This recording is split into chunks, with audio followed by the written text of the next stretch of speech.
El economista y empresario Bernardo Fontaine presentó Reforma a la Reforma, un sitio web que plantea punto por punto reparos a este proyecto que se está debatiendo en la Comisión de Hacienda del Senado. Y para analizar esta iniciativa conversamos precisamente con el economista Bernardo Fontaine. Bernardo, bienvenido, muchas gracias por acompañarnos aquí en CNN. Muchas gracias, Matilde, por esta invitación. Encantado de estar aquí.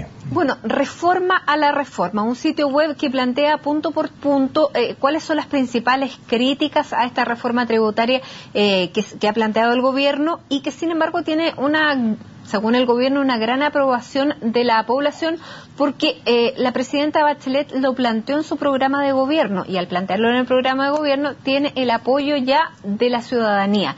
¿Cómo pretenden ustedes con este sitio web hacer entender a la ciudadanía de otra cosa? Mira, en primer lugar yo creo que a lo que nosotros nos anima es, como el título del sitio dice reformar la reforma, es buscar la mejor reforma tributaria. Yo creo que en realidad, evidentemente, la presidenta salió elegida con una amplia mayoría, fundamentalmente por sus características de persona, por la confianza que genera, por la experiencia que tuvo en el gobierno anterior. Y yo creo que sería un poco difícil afirmar que en realidad detrás de cada voto hubo una aprobación explícita a cada línea del programa. Y enseguida una cosa es un programa de gobierno y otra cosa es un proyecto de ley. Y este proyecto de ley es un proyecto muy complejo que tiene una cantidad enorme de cambios en todo tipo de impuestos y hay una cantidad de detalles que empiezan a surgir cuando uno ya empieza a discutir el proyecto. Y lo que nosotros queremos en Reforma a la Reforma es invitar a la gente a informarse, a dialogar, y es como una plaza en realidad donde los técnicos y los ciudadanos van a poder discutir de la reforma tributaria. Bueno, tenemos las imágenes de este sitio web www.reformalareforma.cl y ahí están bastante detallados cada uno de los puntos, qué es la reforma, quiénes podrían verse afectados, se afecta a las pymes, que es una reforma mal hecha, dice el sitio, dicen ustedes. Vamos ahí a analizar junto a Bernardo Fontaine estas críticas que se plantean. Bueno, lo primero, Bernardo, es a quién va dirigido este sitio.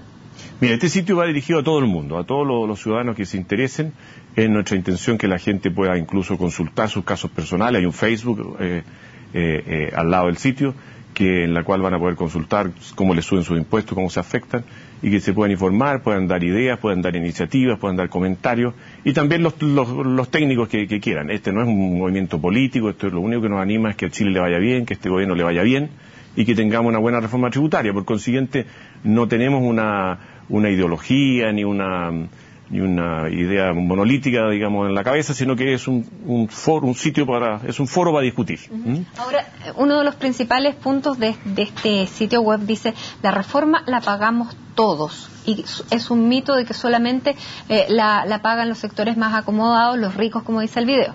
Claro, yo creo que eso es lo que cuando uno ve la reforma con cuidado, ve que los afiliados de la AFP van a pagar una parte de la reforma, la gente de clase media que compra vivienda va a pagar otra parte, van a subir los precios de los bienes y de las cuentas de servicio, entonces además se van a afectar las pymes y a través de un menor ahorro, porque nosotros pensamos que esta reforma afecta mucho al ahorro, vamos a tener menos inversión y menos empleo. Entonces al final yo creo que es más transparente decir la verdad al país, que esto es una reforma muy grande y que todos vamos a pagar algo. Unos van a pagar más, otros van a pagar menos, pero todos van a pagar.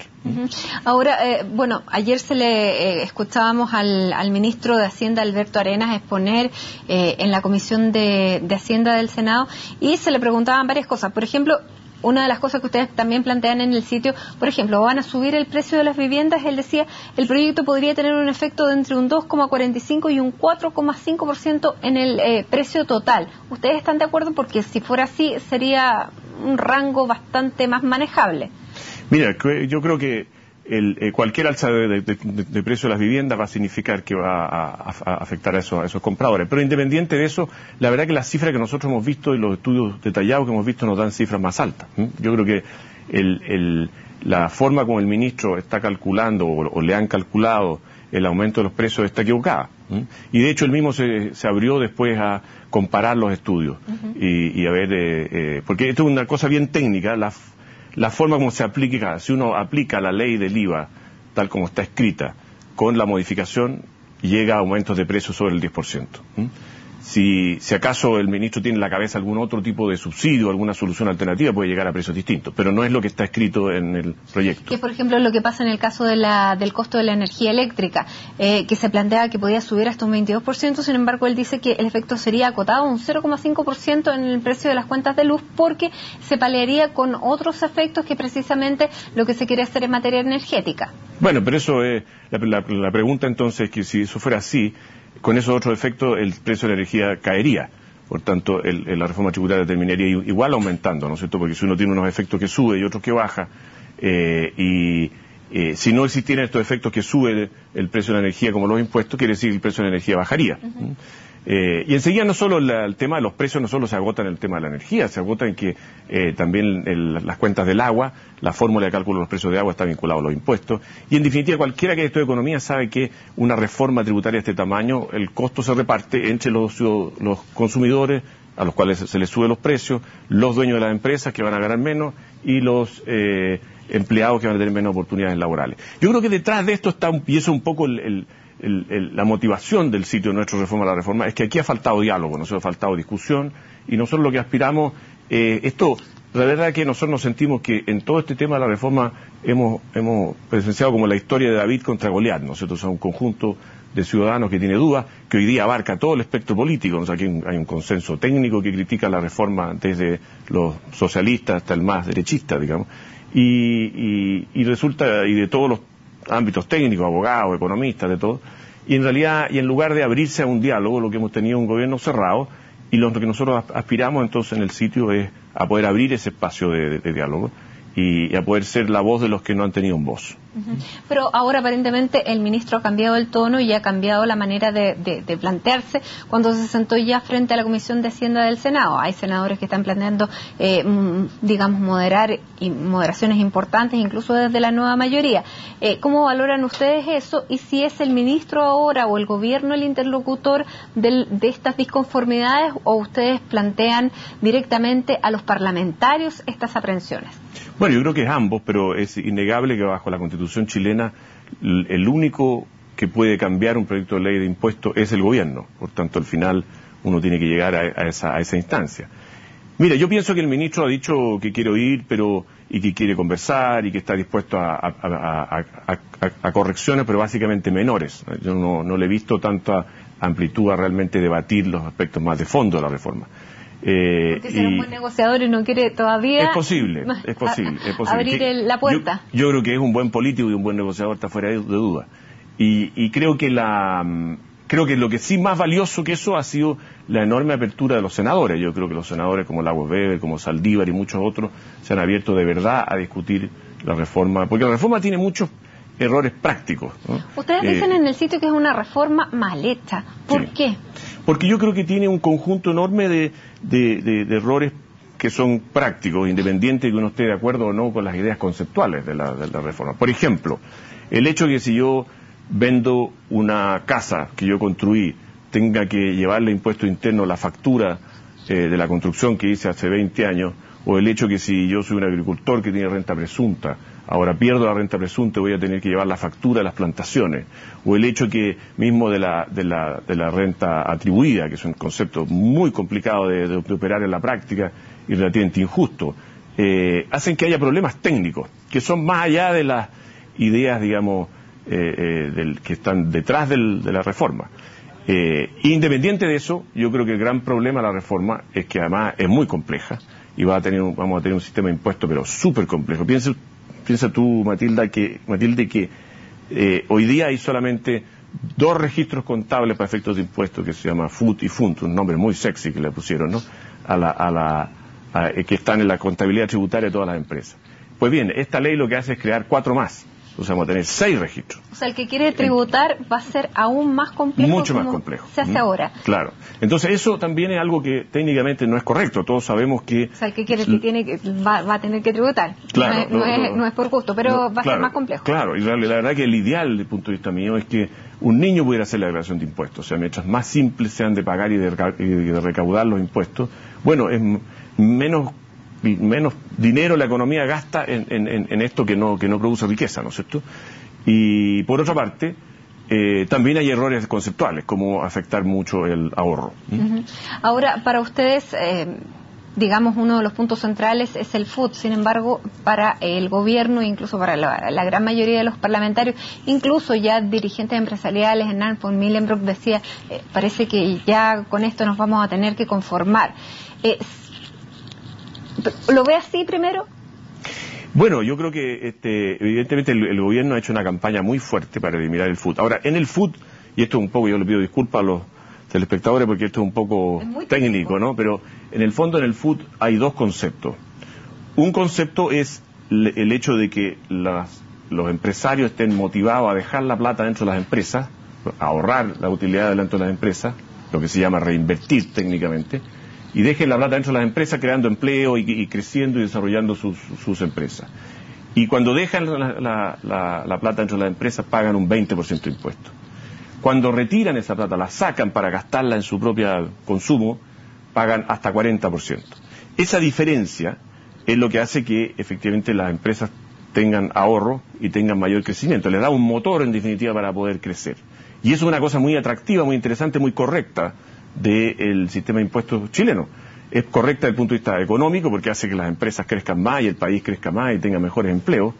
Y por otra parte, es correcta desde el punto de vista moral, diría yo. Yo prefiero que la sociedad chilena incentive que la gente de mayores ingresos ahorre y ponga su plata a trabajar por el país, versus que se lo gaste. Era cuando se compraban autos último modelo con ese dinero. Pero eso está prohibido desde la creación del FUT. Eso es un problema de fiscalización, entonces. Entonces, lo que hay que hacer es buscar la manera de fiscalizar. Ha habido ciertos abusos con el FUT, por cierto. Ha habido ciertos errores en la ley que han posibilitado delusiones, pero esos errores también identificados están corregidos en el proyecto de ley, de hecho. Y el mismo, por ejemplo, exdirector de Impuesto Interno Escobar, que habló ayer en un seminario, lo volvió a identificar y volvió a concluir que en realidad son plenamente abordables y solucionables. Aquí ha faltado también fiscalización. Por otra parte, aparte de este tema de que hay dos tasas de impuestos, digamos, diferentes para las utilidades retiradas y las reinvertidas, el otro concepto del FUT es el registro mismo, que es un registro contable, es un cuaderno donde se anotan las utilidades que se guardaron en la empresa. Bueno, eso no es tan importante. O sea, uno puede eliminar el FUT y puede tener un sistema de impuestos que premie las utilidades ahorradas. Y eso es lo importante. Bueno, vamos a ver si eso se acoge dentro de esta discusión en el Senado. Pero básicamente, ¿qué es lo fundamental que para ustedes debería ser modificable en esta reforma o en este proyecto de ley? Bueno, yo creo que la reforma tiene cosas buenas, digamos, y tiene varias cosas buenas. Una de las temas es el tema de la recaudación. No solo eso, sino que el tema de la elusión, o sea, el enfrentar correctamente, corregir la ley y los errores que permiten la elusión. Y yo creo que, pero lo fundamental, a mi juicio, que hay que corregir es que hay que hacer una reforma que no sea antiahorro. También se elimina un sistema que es otro nombre maravillosamente sexy, que es 57 bis, que es un sistema de ahorro para incentivar el ahorro de los empleados, de los trabajadores dependientes.